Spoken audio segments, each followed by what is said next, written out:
Raipur railway में मालगाड़ी के 2 वैगन डिलेर हो गए। इसके कारण आवागमन कुछ समय के लिए बाधित हो गया।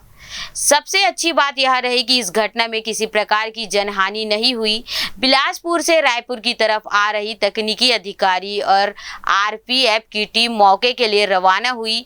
रेल प्रबंधक की ओर से इस घटना कार्यक्रम को लेकर बताया गया कि सुबह जिस वक्त यह घटना हुई, संबंधित ट्रैक पर स्थिति सामान्य थी और आसपास में कोई व्यक्ति मौजूद नहीं था।